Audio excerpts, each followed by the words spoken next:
Hello everyone. आज हम अपने इस UPSC civil service test series में देखेंगे सेट नंबर 16। इसमें कुल पॉलिटी से 15 क्वेश्चन होंगे जो सब बहुत ही महत्वपूर्ण होंगे। ये कार्यपालिका और विधायिका से संबंधित है क्वेश्चन सारे हैं। आप क्वेश्चन देख के इसके इंपॉर्टेंस का अंदाज़ा लगा सकते हैं। ये यूपीएससी के लेवल के अकॉर्डिंग कितने इंपॉर्टेंट क्वेश्चन हैं। इसको हम इस तरह के क्वेश्चन यूपीएससी, यूजीसी या फिर एसएससी के एग्जाम में डायरेक्ट या इनडायरेक्ट रूप में भी देख सकते हैं, लेकिन यूपीएससी को ये ध्यान में रख के सारे क्वेश्चन बनाए गए हैं। आप इसको अगर यूपीएससी या यूपीपीसीएस यूजीसी नेट की भी तैयारी करते हैं तो भी आपके लिए महत्वपूर्ण है। तो चलिए देखते हैं आज का हम अपना ये सेगमेंट। इसमें कुल 15 क्वेश्चन है जो महत्वपूर्ण है। आप अपने स्कोर नीचे कमेंट बॉक्स में जरूर बताइएगा। आगे बढ़ें इससे पहले आप इस चैनल को सब्सक्राइब कर लिए जिससे आपको नोटिफिकेशन मिलता रहे। पीडीएफ प्राप्त करने के लिए आपको टेलीग्राम पर सर्च करना पड़ेगा कोर्सेरा यूपीएससी। आपको ये प्रोफाइल मिल जाएगा, वहाँ जाकर आप ज्वाइन कर लीजिएगा जिससे आपको पीडीएफ मिल सके। चलिए पहला क्वेश्चन देखते हैं। पहला क्वेश्चन है, संविधान के निम्नलिखित में से किन प्रावधानों को साधारण बहुमत से संशोधित किया जा सकता है। एक कह रहा है संसद के कार्य क्रिया के नियम।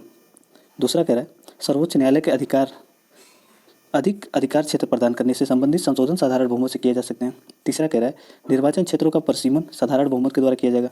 चौथा कह रहा है संविधान और उसकी प्रक्रिया में संशोधन करने की संसद की शक्ति, इसमें भी साधारण बहुमत से संशोधन किया जा सकता है। बताइए इनमें से कौन सा कोट सही है। उम्मीद है सभी लोगों ने अपना आंसर लगा लिया होगा। जिन लोगों ने इसमें लगा रखा है ये उनका बिल्कुल सही है, क्योंकि साधारण बहुमत के माध्यम से संविधान और उसकी प्रक्रिया में संशोधन करना साधारण बहुमत से नहीं संभव है, ये विशेष बहुमत से संभव है। आप यहाँ पे देख सकते हैं कुछ प्रोविजन दिए हुए हैं कि साधारण बहुमत से संबंधित किनका किनका संशोधन किया जा सकता है। हमने यहाँ लिस्ट लगा रखा है।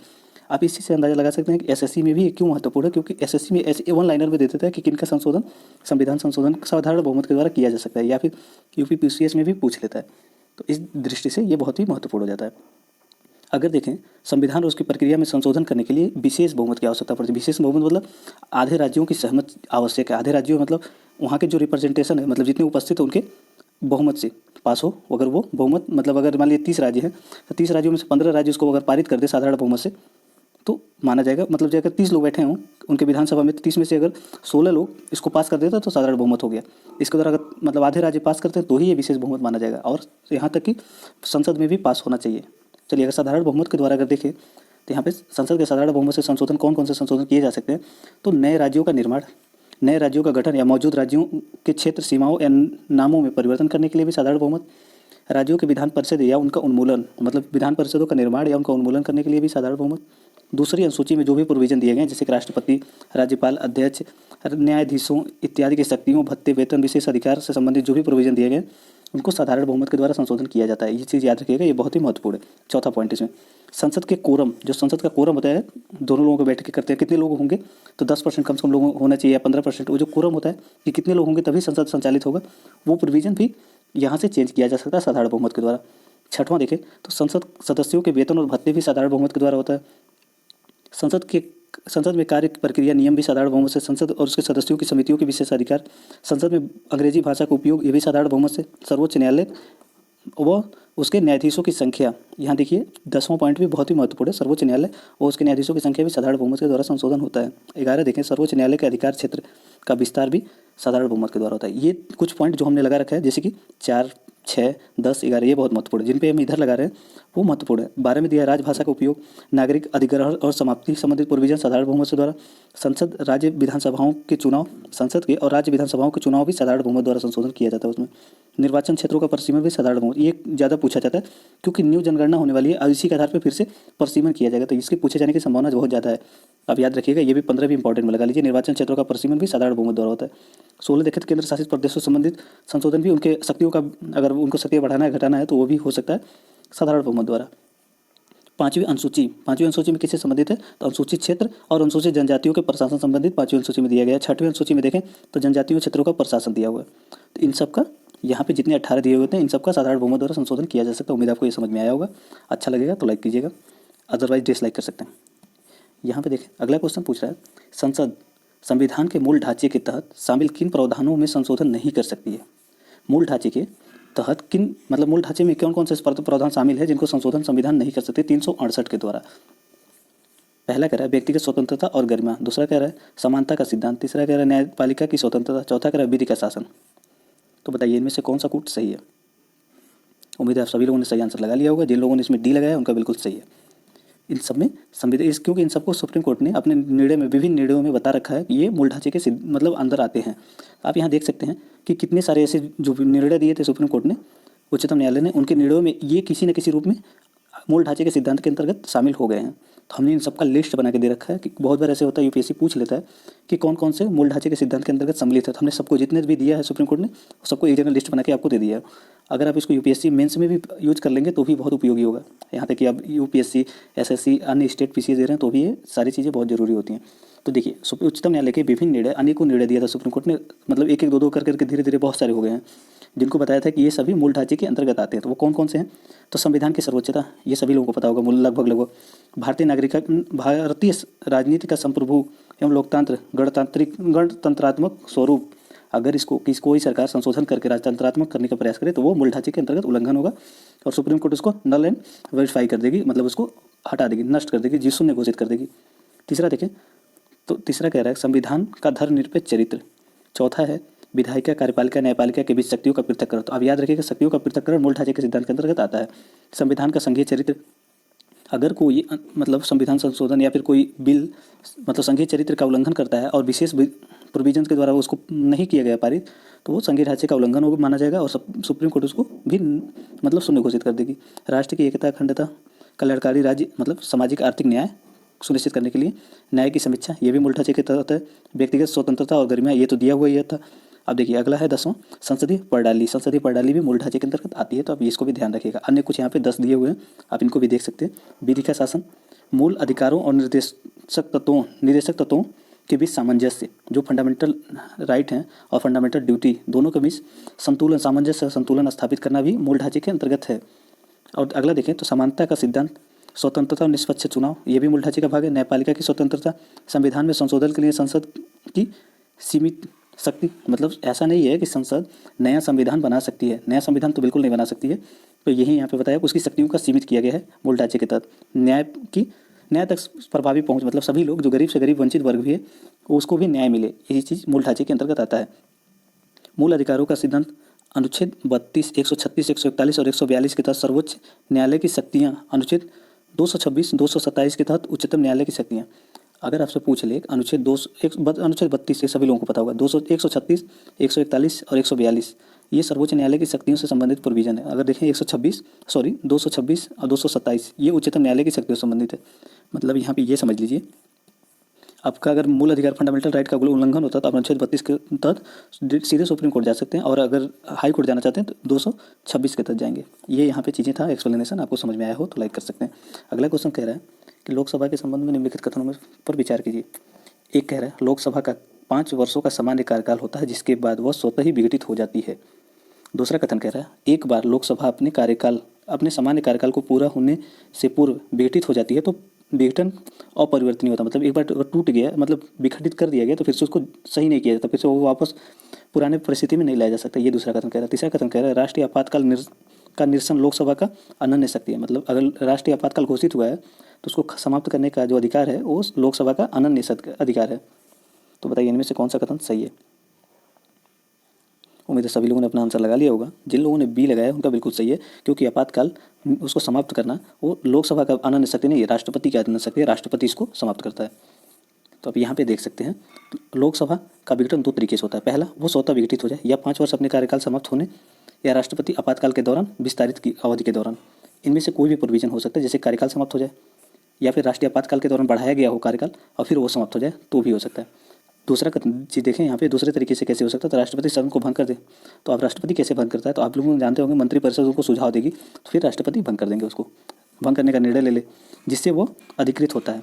एक बार जब लोकसभा अपने सामान्य कार्यकाल पूरा करने से पहले भंग हो जाती है तो उसको विघटन अपरिवर्तनीय होता है, मतलब यूँ समझ लीजिए केमिकल रिएक्शन होता है। एक बार अगर दूध से दही बन गया तो फिर से दही को दूध में नहीं परिवर्तित किया जा सकता, वही प्रोविजन है अपरिवर्तनीय।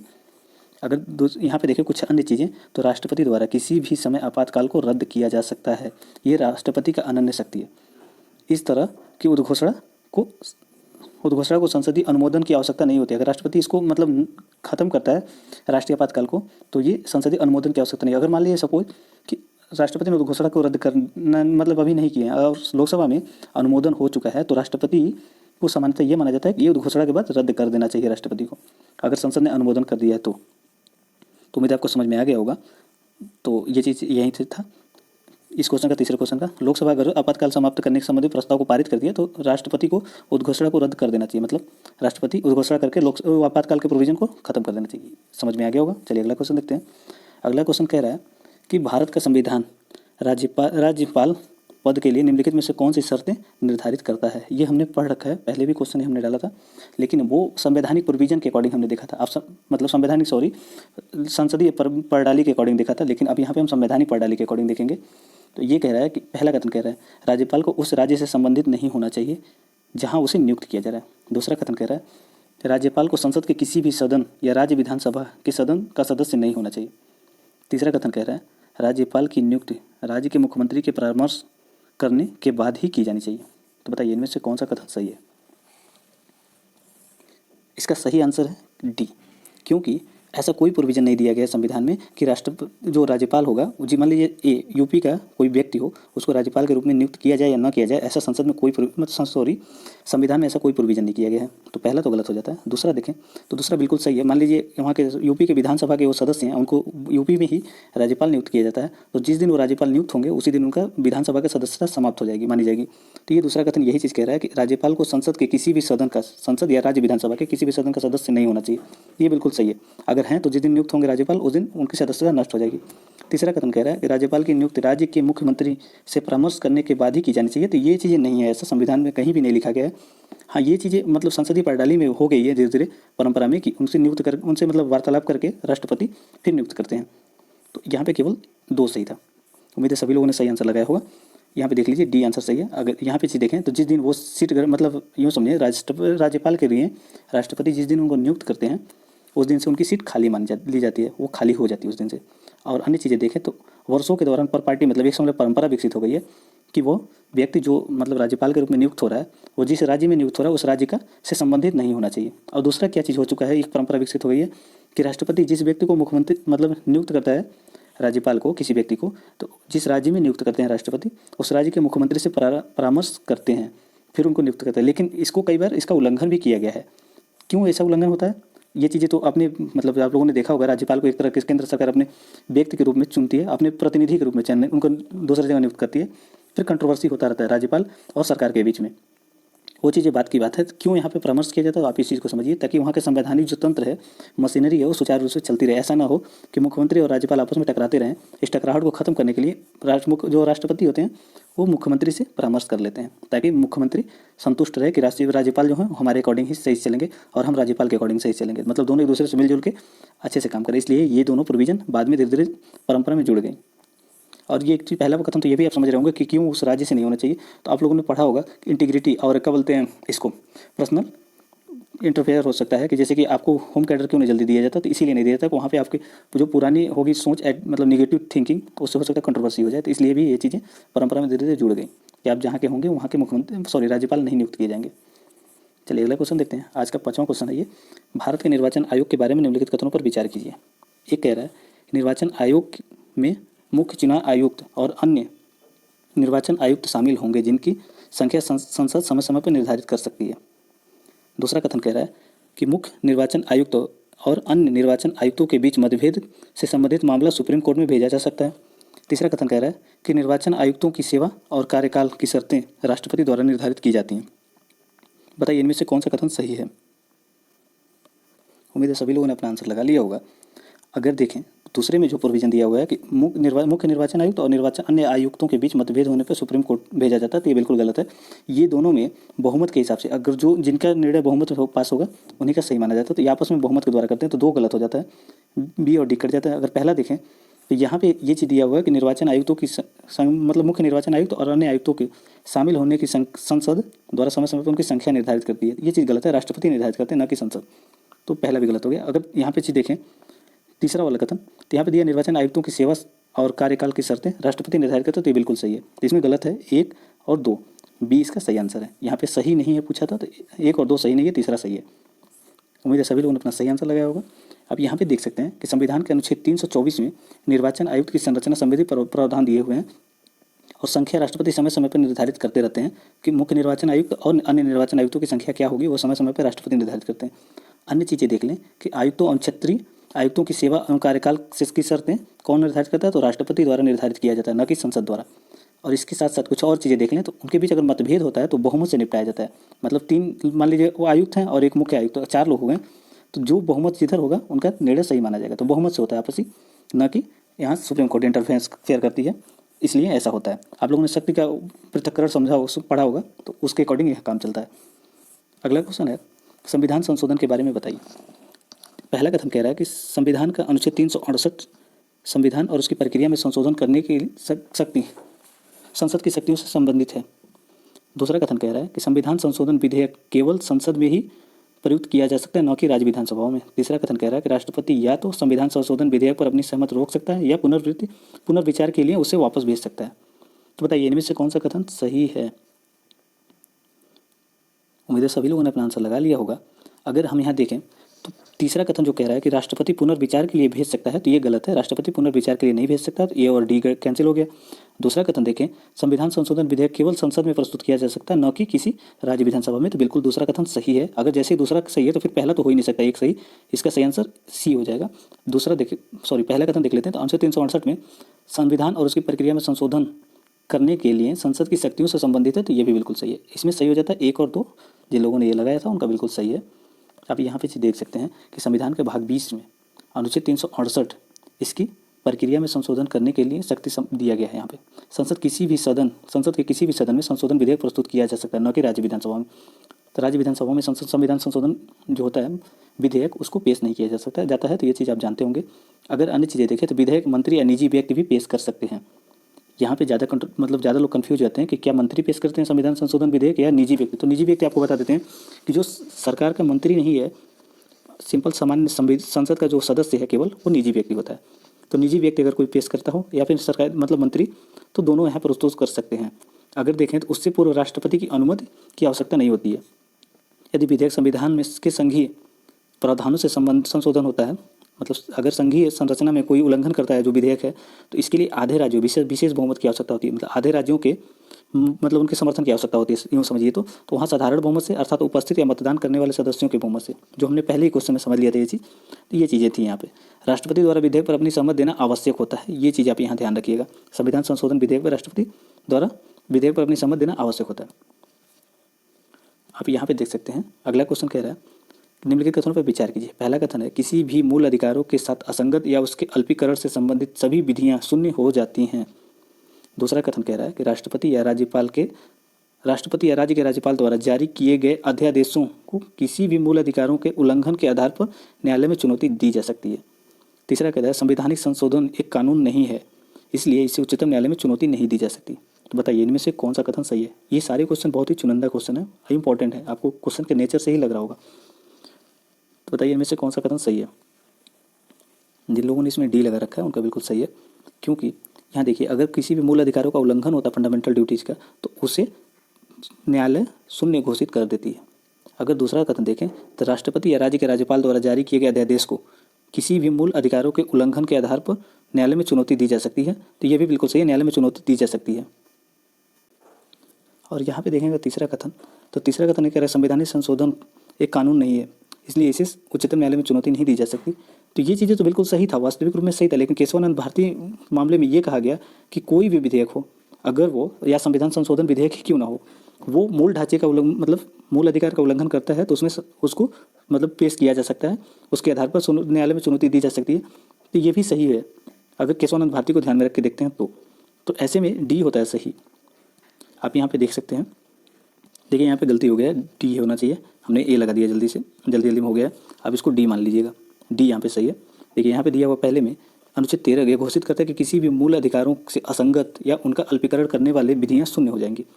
अगर अनुच्छेद 13 में ही देख ले तो दिया हुआ विधि शब्द एक व्यापक अर्थों में है, मतलब बहुत बड़े स्तर पे है, जिनका मतलब वहाँ पे समझ लें एक तरह से तो ऑर्डिनेंस भी शामिल हो जाता है इसमें, और संविधान संशोधन भी शामिल हो जाता है, क्योंकि बहुत व्यापक स्तर में है। तो जिसको निम्न शामिल इनको शामिल किया जाता है विधि में। अगर यूँ देखें तो राष्ट्रपति या राज्यपाल के द्वारा जारी किए गए अध्यादेश अस्थायी होते हैं, फिर भी इनको शामिल किया गया है विधि में। दूसरा देखें तो अध्यादेश या उपकानून, नियम विनिमय या अधिसूचना या प्रत्यायोजित विधियाँ, सबको भी इसमें विधि में शामिल किया गया है। तीसरा देख ले तो विधियों के गैर विधायी स्रोत, अर्थात विधि का बल रखने वाली रूढ़ि प्रथाएं भी इसमें शामिल की जाती हैं विधि शब्द में, इन सबको चुनौती दी जा सकती है। देखें इसके अलावा तो अनुच्छेद 13 घोषित करता है कि संविधान संशोधन विधि नहीं है, इसलिए इसे चुनौती नहीं दी जा सकती। तो आप याद रखिएगा अनुच्छेद 13 में ये शब्द लिखा हुआ है, तो अनुच्छेद 13 के अकॉर्डिंग देखें तो फिर उसका ए सही होगा। लेकिन अगर अनुच्छेद 13 को हटा के देखें, मतलब केशवानंद भारती को देखें 1973, तो सुप्रीम कोर्ट में मतलब इसने कहा था इस केस में कि संवैधानिक संशोधन इस आधार पर चुनौती दी जा सकती है कि यह किसी भी मूल अधिकारों का उल्लंघन करता है जो मूल ढांचे का एक भाग है, इसलिए इसे शून्य घोषित किया जा सकता है। अगर आप सुप्रीम कोर्ट मतलब ध्यान में रखते हैं, इसे अनुच्छेद 13 को ध्यान में रखते हैं, तो इसे चुनौती नहीं दी जा सकती। केशवानंद भारती के बाद से इसे चुनौती दी जा सकती है। तो यहाँ पे आप देखिए, ये इसमें थोड़ा कंट्रोवर्सी रहता है कि अगर इस सेंटेंस को हम किसके अकॉर्डिंग देखें, 13 के अकॉर्डिंग देखें या केशवानंद भारती। तो मैं केशवानंद भारती के अकॉर्डिंग देखता हूँ। अगर 13 के अकॉर्डिंग देखते हैं तो आपका ए सही होगा, अगर केशवानंद भारती के अकॉर्डिंग देखेंगे तो डी सही होगा। अगर आपको इसमें जो भी आपको सही लगे आप कंफर्म नीचे कमेंट करके बताइएगा आप इसको सही मानते हैं। मैं तो केशवानंद भारती के अकॉर्डिंग देख रहा हूँ तो इसको सही मानता हूँ।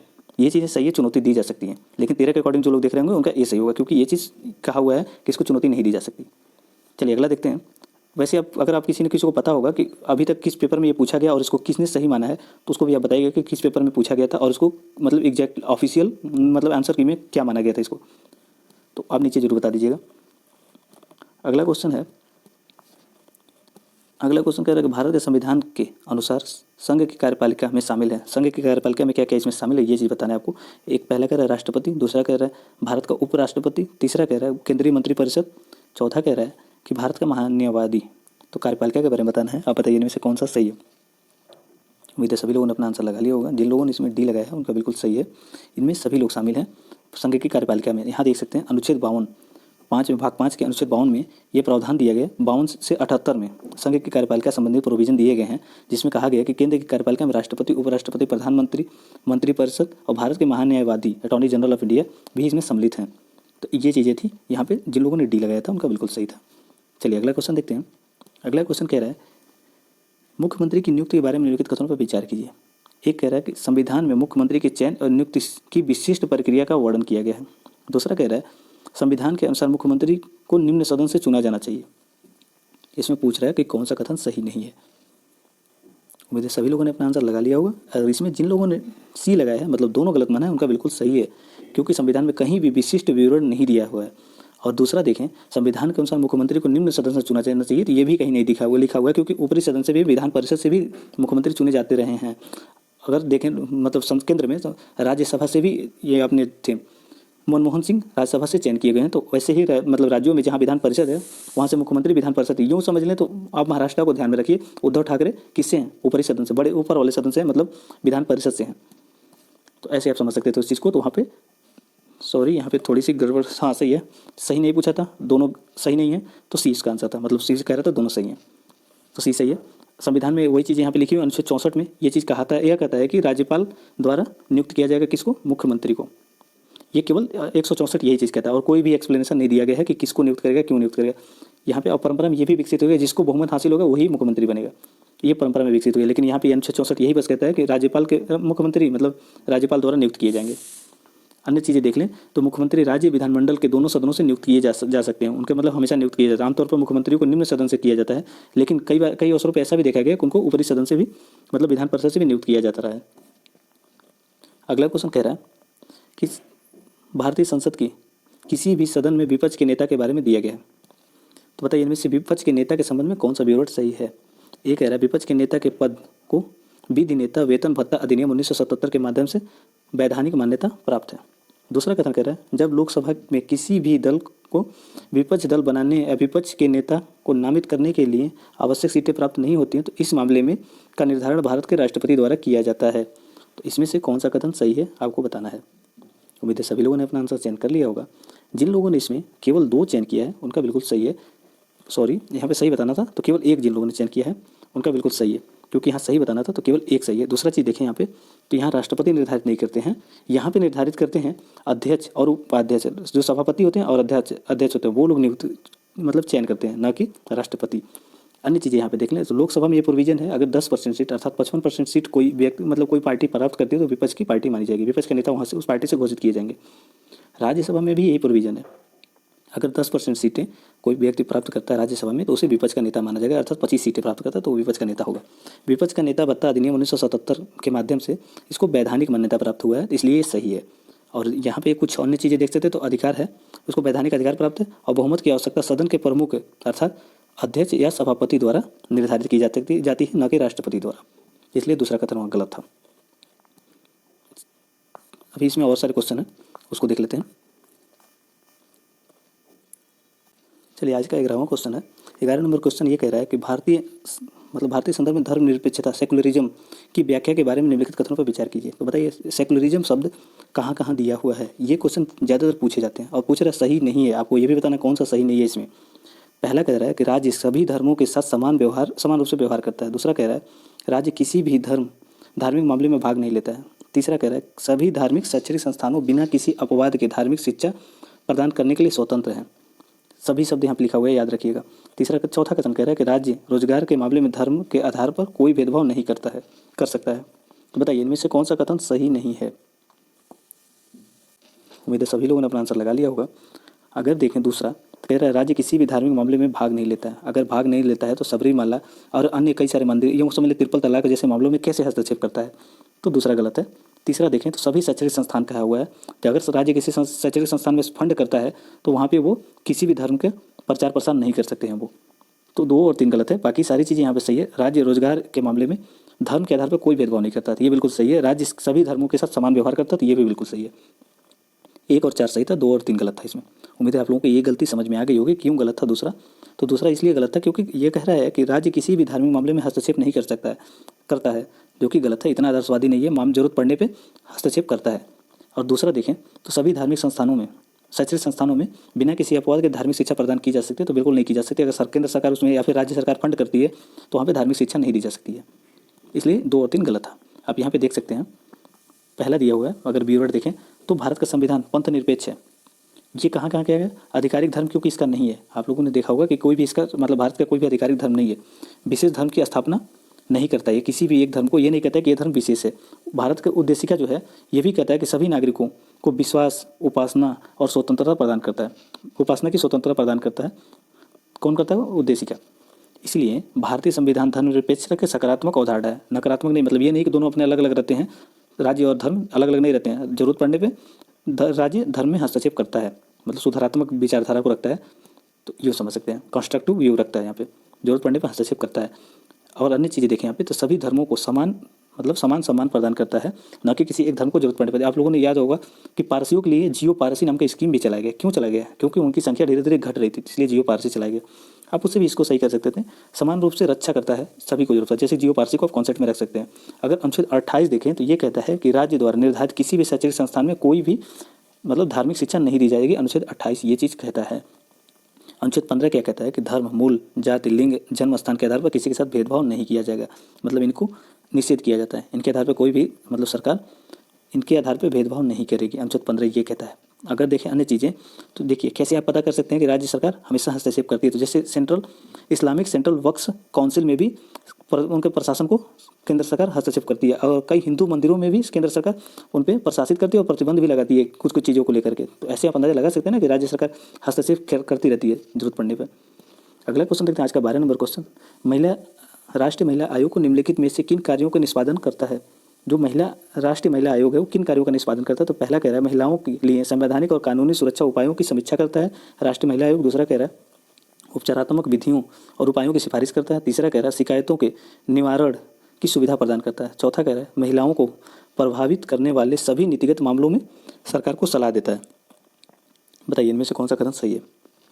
जिन लोगों ने इसमें डी लगाया है उनका बिल्कुल सही है, क्योंकि ये समय समय पर संवैधानिक और कानूनी सुरक्षा उपायों की समीक्षा करता है कि कौन कौन से कानून जो महिलाओं के अधिकारों का उल्लंघन कर रहे हैं उनकी समीक्षा करता है और केंद्र सरकार को बताता है कि इसको नल वेरीफाई कर दीजिए, मतलब इसको जीरो कर दिए, हटा दीजिए, जरूरत नहीं है वर्तमान समय में। तो ये बिल्कुल सही है। अगर दूसरा कथन देखें, उपचारात्मक विधियों और उपायों की सिफारिश करता है कि कौन कौन सी विधियाँ लाई जाएँ जिससे महिलाएं और सुरक्षित हों और अपने अर्थव्यवस्था में योगदान दें। तीसरा देखें तो शिकायतों का निवारण की सुविधा प्रदान करता है। अगर कोई महिला को कोई प्रॉब्लम हो तो शिकायत का निवारण कर सकती है। यहाँ पे महिलाओं को प्रभावित करने वाले सभी नीतिगत मामलों पर भी सरकार को यह सलाह देती है। कौन? राष्ट्रीय महिला आयोग। इसमें सभी सही था। आप यहाँ पे कुछ एक्सप्लेनेशन दिए हुए हैं जो हमने आपको बताया, तो इसके अलावा आपको अन्य चीज़ें नहीं पढ़ने की जरूरत थी। आप यहाँ पे बस ये समझ लीजिए कुछ एक्स्ट्रा चीज़ें जो दी हुई हैं। तो अगर देखें national commission for women NCW की स्थापना कब हुई थी? भारतीय संसद द्वारा 1990 में एक अधिनियम पारित करके उसकी स्थापना की गई थी 10 जनवरी 1992 को। ये डेट याद रखिएगा अगर यूपी PCS या किसी स्टेट PCS का एग्जाम देते हैं तो, या फिर आप SSC का एग्जाम देते हैं तो अब 10 जनवरी 1992 याद रखिएगा। ये एक संवैधानिक निकाय, सांविधिक निकाय, स्टैच्यूटरी बॉडी है, तो ये याद रखिएगा। इफ कॉन्स्टिट्यूशनल बॉडी नहीं है, संवैधानिक बॉडी नहीं है, सांविधिक बॉडी है, क्योंकि यहाँ पे अधिनियम पारित करके बनाया गया था। और देखें तो ये क्या क्या कार्य किन कार्यों का निष्पादन करती है, तो ये करती है महिलाओं के संवैधानिक और कानूनी सुरक्षा उपायों की समीक्षा करती है, उपचारात्मक और विधि उपायों की सिफारिश करता है, शिकायतों का निवारण की सुविधा प्रदान करती है, महिलाओं को प्रभावित करने वाले नीतिगत मामलों की सरकार को सलाह देती है। अगर कोई नीतिगत मामला है और महिलाओं को प्रभावित करता है तो उसमें सरकार को सलाह देती है। कौन सा? National commission for women. अगला क्वेश्चन देखते हैं, निम्नलिखित कथनों पर विचार कीजिए। ये देखिए 2 बार हो गया लग रहा है, नहीं ये एक ही क्वेश्चन है, आप याद 14 नंबर क्वेश्चन है आज का। कह रहा है ये क्वेश्चन कि निम्नलिखित कथनों पर विचार किया। अनुच्छेद 368 के तहत संसद संविधान के मूल ढांचे को प्रभावित किए बिना मूल अधिकारों सहित संविधान के किसी भी भाग में संशोधन कर सकती है। दूसरा कथन कह रहा है सर्वोच्च न्यायालय द्वारा संविधान के मूल ढांचे को परिभाषित या स्पष्ट नहीं किया गया है। तो बताइए इनमें से कौन सा कथन सही है?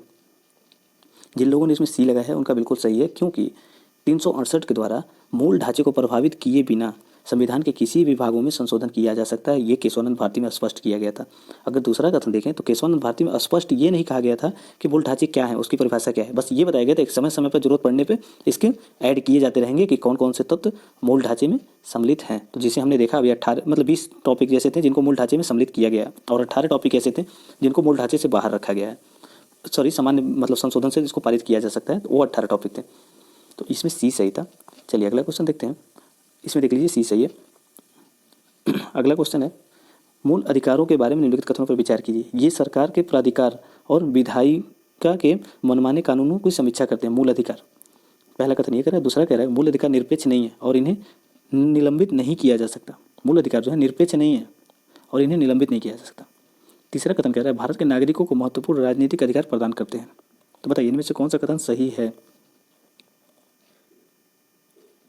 अगर इसमें देखें तो यहाँ पे कह रहा है तीसरा, ये भारत के नागरिकों को महत्वपूर्ण राजनीतिक अधिकार प्रदान करते हैं, तो ये सही है। अगर दूसरा देखें तो मूल अधिकार निरपेक्ष नहीं है, तो ये बिल्कुल सही है। तो यहाँ पे देखिए अगर दूसरा कथन देखें इसी का सेकंड पार्ट, तो इन्हें निलंबित नहीं किया जा सकता, तो निलंबित किया जा सकता। आप लोगों को पता होगा 20 और 21 को छोड़ करके इमरजेंसी की कंडीशन में सबको निलंबित किया जा सकता है। अगर पहला देखें तो सरकार के प्राधिकरण और विधायिका के मामले में कानूनों की सीमित करते हैं, तो ये बिल्कुल सही है। ये जो सरकारें हैं उनकी शक्तियों को मतलब प्राधिकारी और विधायिका मतलब मामलों को सीमित करते हैं कि आप हमारे उल्लंघन करेंगे तो हम सुप्रीम कोर्ट जा सकते हैं अनुच्छेद 32 और 226 के तहत। तो ये चीज़ें हमने पहले क्वेश्चन में डिस्कस कर लिया था। तो यहाँ पे जिन लोगों ने 1 और 3 लगाया है उनका बिल्कुल सही है, 20 का सही आंसर था। आप यहाँ पे जरूरत हो तो देख सकते हैं कि कार्यकारी निरंकुशता को सीमित करता है, मतलब सरकारें ऐसा नहीं है कि कुछ भी कर सकती हैं, हमारे अधिकारों का उल्लंघन करेंगे तो हम जा सकते हैं कोर्ट। तो इसलिए मूल अधिकार जो है उनको कानूनों को सीमित करता है। और अन्य चीज़ें देख लें यहाँ पे, तो राजनीतिक पद के लिए चुनाव लड़ने के लिए समानता जैसे कि अधिकार भेदभाव के विरुद्ध क्या करता है, नागरिकों की राजनीतिक और सामाजिक समानता को प्रदर्शित करता है मूल अधिकार। मूल अधिकार निरपेक्ष नहीं है, वहाँ पे दिया हुआ था निरपेक्ष नहीं है, तो बिल्कुल सही है। यहाँ पे जरूरत पड़ने पर उन पर युक्त प्रतिबंध भी लगाए जा सकते हैं आवश्यकता पड़ने पर। जैसे कि आप लोगों ने देखा होगा अनुच्छेद 19 का उल्लंघन मतलब वहाँ पे प्रतिबंध लगा दिया गया, जम्मू कश्मीर में वहाँ पे इंटरनेट बंद कर दिया गया है, तो आप उससे भी इसको समझ सकते थे। और इसके अलावा अन्य देखें तो ये अनुल्लंघनीय नहीं है, इसका जरूरत पड़ने पर उल्लंघन किया जा सकता है। संवैधानिक संशोधन अधिनियम के माध्यम से संसद द्वारा इसको संक्षिप्त किया जा सकता है या निरस्त किया जा सकता है। अनुच्छेद 20 और 21 गारंटीकृत है, मतलब इनको छोड़कर राष्ट्रीय आपातकाल के दौरान निलंबित भी किया जा सकता है, मतलब ये भी इनको भी निलंबित किया जा सकता है राष्ट्रीय आपातकाल के दौरान। बाकी अन्य कंडीशन में इसको निलंबित नहीं किया जा सकता, अन्य को कम किया जा सकता है लेकिन इनको निलंबित नहीं किया जा सकता राष्ट्रीय आपातकाल को छोड़ के। इसको बस ध्यान रखिएगा, राष्ट्रीय आपातकाल के दौरान इनको भी निलंबित किया जा सकता है जरूरत पड़ने पर। एक बार इसको और पढ़ लेते हैं। कह रहा है कि अनुच्छेद 20 और 21 के तहत गारंटीकृत अधिकारों को छोड़ करके इनको छोड़ करके बाकी सबको निलंबित किया जा सकता है। जैसे कि हमने पहले पढ़ा था, थोड़ा सा यहाँ पे गड़बड़ हो गया, मैं शायद आपको समझ में ना आया, फिर से दोबारा इसको समझा देते हैं। अनुच्छेद 20-21 जो है ये गारंटीकृत है, इनको छोड़ करके राष्ट्रीय आपातकाल के दौरान सभी को निलंबित किया जा सकता है, ये प्रोविजन था। चलिए अगला क्वेश्चन देखते हैं। टोटल 16 क्वेश्चन है, यहाँ पे नंबरिंग थोड़ी सी गड़बड़ हो गई है, 16 क्वेश्चन टोटल है आज के। प्रोटेम स्पीकर के बारे में बताइए, इनमें से कौन सा कथन सही है? पहला कथन कह रहा है पिछली लोकसभा के अध्यक्ष द्वारा नवनिर्वाचित सदन की पहली बैठक से ठीक पूर्व प्रोटेम स्पीकर की नियुक्ति की जाती है। दूसरा कथन कर रहा है कि प्रोटेम स्पीकर का पद लोकसभा अध्यक्ष के साथ सह अस्तित्व में होता है। तो बताइए इनमें से कौन सा कथन सही है? इसमें जिन लोगों ने डी लगाया है बिल्कुल सही है, क्योंकि यहाँ पे जो कह रहा है कि पिछली लोकसभा के अध्यक्ष द्वारा नवनिर्वाचित सदन की बैठक की पहली बैठक से ठीक पूर्व प्रोटेम स्पीकर की नियुक्ति की जाती है, तो ये बिल्कुल गलत है। अगर दूसरा कथन देखें तो प्रोटेम स्पीकर का पद लोकसभा अध्यक्ष के साथ सह अस्तित्व में होता है, तो ये भी बिल्कुल गलत है। ये कुछ समय के लिए होते हैं और राष्ट्रपति इनको नियुक्त करता है। और सामान्यतः ये देखा जाता है प्रोटेम स्पीकर जो सबसे वृद्ध होते हैं, मतलब सबसे मतलब यूँ कहें तो इसको दूसरे तरीके से जो सबसे मतलब उनमें जो ज़्यादा उम्र के होते हैं उनको नियुक्त किया जाता है, राष्ट्रपति नियुक्त करता है। और ये जैसे ही जो अध्यक्ष होते हैं लोकसभा अध्यक्ष इनकी नियुक्ति हो जाती है तो ये अपने पद छोड़ देते हैं। ये अस्थायी पद होता है। आप यहाँ पे देख सकते हैं प्रोटेम स्पीकर फिर जैसे अध्यक्ष की नियुक्त चुनाव हो जाता है तो ये अपना पद छोड़ देते हैं, पद त्याग देते हैं, अतः यह एक अस्थायी पद है। यहाँ पे कुछ अन्य विवरण दिए हुए हैं। लोकसभा और विधानसभा का अध्यक्ष नवनिर्वाचित सदन की पहली बैठक से पूर्व ही अपना पद त्याग देता है। जो पहले जो अध्यक्ष थे वो नया निर्वाचित जो लोकसभा आता है उसके अभी जो मतलब नया आए उसके पहले ही अपना पद ये छोड़ देते हैं। इसलिए राष्ट्रपति या राज्यपाल प्रोटेम स्पीकर को सदन की बैठक की अध्यक्षता करने के लिए नियुक्त करते हैं, राष्ट्रपति संसद में और राज्यपाल विधानसभा में। आमतौर पर वरिष्ठ सदस्य को प्रोटेम स्पीकर के रूप में चुना जाता है, तो ये भी आपको समझा दिए थे। चलिए, ये सीरीज़ देखने के लिए धन्यवाद। अगर आपको पसंद आए तो लाइक कर सकते हैं, सब्सक्राइब कर सकते हैं और अपना नीचे ज़रूर बताइए कि आपके स्कोर कितने हुए। अगर आपने 7 से ज़्यादा क्वेश्चन इसमें सही कर लिए तो बहुत बढ़िया है, आप बहुत बढ़िया आपकी तैयारी है। अगर 10 कर लेते तो और अच्छी है, लेकिन 7 से कम है तो आपके थोड़े से सुधारने की आवश्यकता है। अगर आपको ये सीरीज़ पसंद आया हो तो आप नीचे कमेंट में बताइए कि इस सीरीज़ को आगे बढ़ाया जाए या ना बढ़ाया जाए।